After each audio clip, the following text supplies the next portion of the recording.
Radio Pays, en partenariat avec Aldis, vous propose le Zoom. Aldis, l'énergie aux couleurs de la Guyane.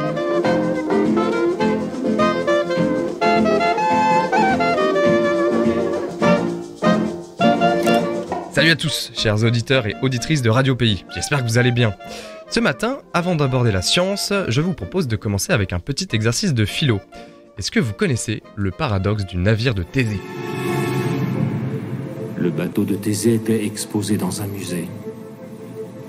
Au fil du temps, les planches de bois pourries sont remplacées par de nouvelles. Quand il n'y a plus que les nouvelles planches, est-ce toujours le bateau de Thésée ? Deuxièmement, si toutes les vieilles planches sont restaurées et réassemblées mais sans pourriture, est-ce aussi le bateau de Thésée ? Aucun des deux n'est le véritable. Tous deux sont le véritable.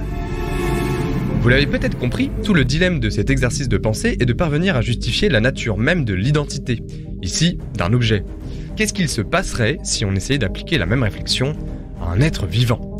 Nous-mêmes, ne sommes-nous pas en constante évolution, nos cellules en constante régénération ? Qu'est-ce qui nous définit en tant qu'être ? Et peut-on accepter que nous évoluons tout en affirmant que nous sommes les mêmes ? On va pas s'étendre là-dessus aujourd'hui, peut-être qu'un jour Radio Pays lancera une chronique philo, ce serait super. Et là, alors, peut-être qu'on pourra en parler plus longtemps, parce que oui, les philosophes s'en sont donnés à cœur joie sur toute cette question d'identité. Mais nous, on va rester fidèles à notre credo, et on va tenter de notre côté d'aborder ce dilemme au travers de la science et de la biologie du vivant. On va être fidèles à nous-mêmes, et aujourd'hui, on va s'intéresser plus particulièrement aux arbres. Et nous tenterons ainsi de répondre à la problématique suivante. Pourquoi mieux comprendre la notion d'identité chez les arbres est essentiel pour la Guyane ? On se pose souvent la question, lorsqu'on parle d'exploration spatiale, alors que l'homme pose ses premiers coups d'œil dans la galaxie en ce moment au travers de gigantesques télescopes. Et si nous apercevions de la vie, est-ce qu'on serait apte à la reconnaître comme telle ? Sur Terre, certaines formes de vie, malgré notre niveau de connaissance actuel, restent très mystérieuses à nos yeux. Les arbres et la compréhension de leur fonctionnement fait partie de ces énigmes encore en cours de résolution. Et la Guyane, c'est un des terrains de jeu de chercheurs en génétique environnementale, comme Niklas Tinsklin, chercheur à l'UMR Ecofog basé à Kourou, et qui étudie la transmission des traits génétiques et les mutations chez les arbres.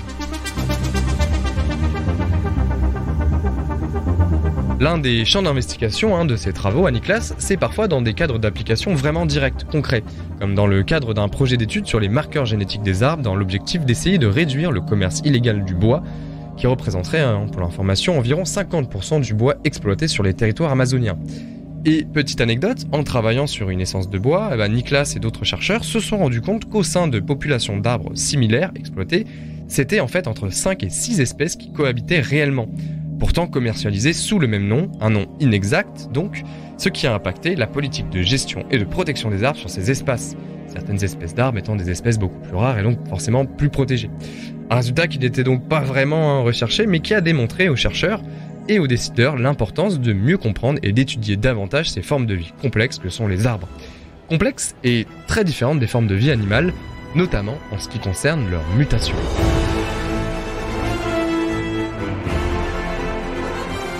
Quand on parle de mutation, rien à voir avec les super-pouvoirs des X-Men.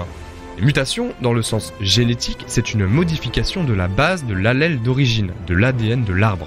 Certaines mutations peuvent être asymptomatiques, sont sans effet, ou du moins on n'en a pas trouvé. D'autres, en revanche, peuvent provoquer des variations des caractéristiques de l'arbre, et donc participer à l'évolution d'une espèce. Ces fameuses mutations, où sont-elles et comment se répandent-elles ? Pour répondre à cette question, Niklas et ses collègues sont allés dans les forêts guyanaises pour faire des prélèvements sur des arbres pics de leur forme, ni trop jeunes, ni trop vieux, afin d'étudier leur génome, leur ADN. Rendez-vous compte, en prélevant quelques branches, à différentes hauteurs, à différents endroits de la couronne de l'arbre, exposées différemment au soleil, etc., les chercheurs se sont rendus compte que des mutations différentes s'y trouvaient au sein du même individu. Encore plus complexe, au sein de la même branche, des feuilles côte à côte présentaient des variations de quelques bases génétiques. Compliqué d'y trouver une logique, a priori. Pourtant, pas de fausse conclusion. Si les mutations ne respectent pas l'architecture de l'arbre, si leur répartition est plus complexe que prévu, comme si les tissus de l'arbre étaient une grande mosaïque, dont la base est donc en bas, à partir duquel de plus en plus de mutations vont se faire lors de la pousse de l'arbre au fur et à mesure, au fil des créations de nouvelles cellules, attention, on n'est pas pour autant en train de dire que chaque branche est un être vivant différent, autonome, avec un parcours évolutif à soi. Regardez votre main gauche. Alors moi je sais pas vous, mais la mienne par exemple a un grain de beauté au niveau de la base de mon pouce. C'est un grain de beauté. Un grain de beauté. Ça prouve la beauté. Maintenant je regarde ma main droite. Regardez votre main droite également. Moi personnellement je n'ai pas de grain de beauté de l'autre côté. Donc mes deux mains sont différentes, mais ça ne rend pas ma main gauche ou ma main droite vivante, autonome pour autant. Ça vient juste d'une évolution de mes tissus qui est due donc à une légère mutation, qui peut venir et repartir d'ailleurs. Un cancer également, c'est un amas de plusieurs mutations qui prennent de l'ampleur. Pour les arbres, les mutations c'est un petit peu pareil. La logique nous échappe et des études doivent continuer à être réalisées pour parvenir à trouver cette logique, s'il y en a une. Et d'ailleurs, une des hypothèses qui a été réalisée, c'est que peut-être il y a une relation entre les mutations des arbres et le milieu de développement des individus. Et ça, c'est en plus très pratique à étudier parce que, l'avantage avec un arbre, c'est qu'on peut l'étudier sous toutes les pièces et connaître parfaitement ses conditions environnementales. Surtout que ça, l'écosystème qui est autour, le biome, ça pourrait avoir un rôle vraiment important. La suite du projet, donc, ça a été ensuite de regarder du côté des graines pour voir comment la diversité génétique des arbres est générée, transférée à la descendance. Surprenamment, c'est pour les coups les mêmes mutations que l'on peut retrouver dans les graines.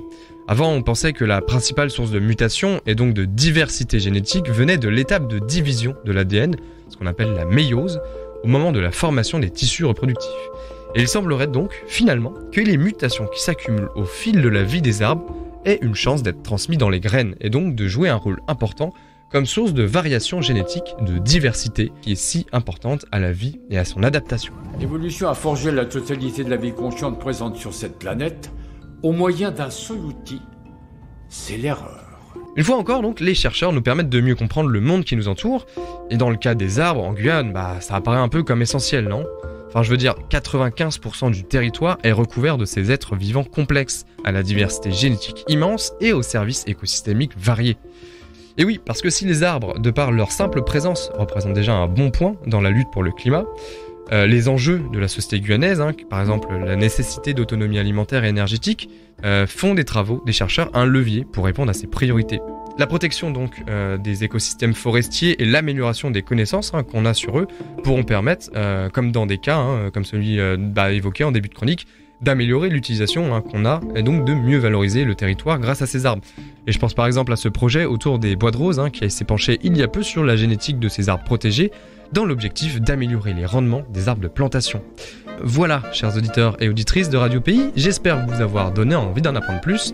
Peut-être verrez-vous différemment les arbres maintenant. À la semaine prochaine.